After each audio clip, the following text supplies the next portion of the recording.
One of the most important things you can learn in crypto is how to recognize hype before it takes your money. Every market cycle has its winners and its victims. And more often than not, what separates the two isn't insider knowledge or even a perfect strategy. It's the ability to see through the noise. Because crypto is an industry where marketing isn't just loud, it's the product. And if you're not careful, you can get swept up in narratives that are designed very deliberately to extract your liquidity. So let's take a closer look at why crypto marketing works so well and how it tricks investors, especially during the most euphoric phases of the cycle. First, let's talk about human psychology. Crypto preys on three extremely powerful psychological triggers: FOMO, tribalism, and authority bias. FOMO, fear of missing out, is probably the most obvious. We see someone post a screenshot of a 10x and we start wondering why we didn't catch it earlier. The problem is, by the time a token has gone up that much and everyone's talking about it on social media, the early investors are already preparing to exit. The euphoria becomes your entry and their exit liquidity. A study by the Behavioral Economics Lab at the University of Warwick found that people are far more likely to take financial risks when they see others profiting, even if the actual investment fundamentals are unclear. That's why number go up is such a powerful marketing tool in crypto. Price action is the pitch. Then there's tribalism, the tendency to form strong in-groups and defend them at all costs. In crypto, that looks like maxis, paid shill armies, and influencers who align themselves with a single ecosystem to create an identity. This creates loyalty, and loyalty sells. But it also creates echo chambers where critical thinking goes out the window. If you've ever been attacked online or simply asking questions about a popular project, you've seen this firsthand. And finally, authority bias. The idea that if someone seems successful, they must be right. This is especially dangerous in crypto because of how many influencers are paid to promote projects. A 2022 report by the UK's Advertising Standards Authority found that 64% of crypto promotions by influencers failed to disclose that they were ads. And in the US, the SEC fined Kim Kardashian $1.26 million for promoting a token without proper disclosure. The lines are blurry, and a lot of followers don't even realize when they're being marketed to. So how do these psychological triggers get weaponized? Let's look at some real-world tactics. First up, launch mechanics. Most token launches today are carefully engineered for attention.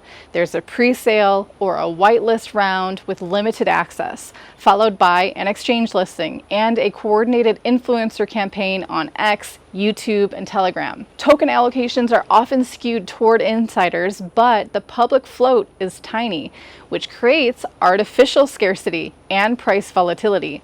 And when the price pumps, it becomes the headline. A great example of this was the launch of the BitTorrent token, BTT, in 2019. It sold out in 15 minutes on Binance Launchpad and immediately spiked in price. But what most people didn't realize was that over 50% of the supply was controlled by the project and its affiliates. The initial hype created a price peak, and many retail buyers ended up holding the bag when the inevitable sell-off came. Second, influencer seeding. Projects often pay key opinion leaders to talk about their coin in subtle or indirect ways, sometimes months before launch.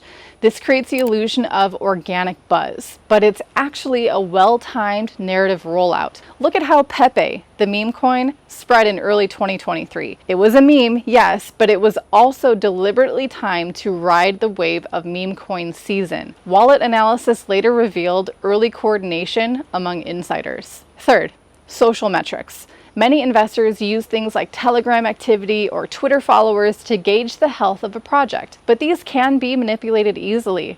There are platforms where you can buy Twitter engagement for pennies, and some project teams set up multiple sock puppet accounts to create artificial debate, community sentiment, and momentum. So how can you tell if a project is actually real or just great at marketing? Here are a few critical questions that you can ask. Is the code open source and being actively developed? Go to GitHub, not to look for any commits, but for meaningful ones. Real projects show signs of collaboration, improvement, and ongoing testing.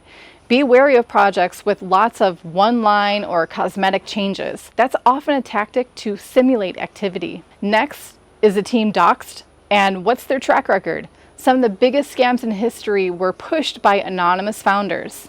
That doesn't mean that every anon dev is shady, but it does raise the bar for trust. Look into previous projects they've worked on.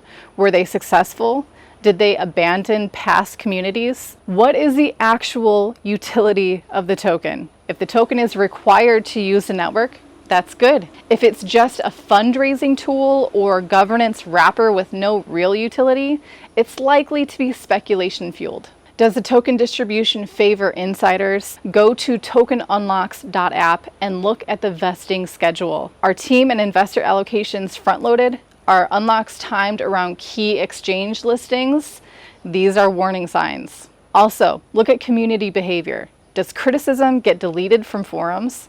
Are dissenting opinions mocked or shut down? Does the team respond with transparency or deflection? Real projects don't need cult-like devotion to survive. Now here's the most important lesson of all. The strongest projects in crypto don't need aggressive marketing.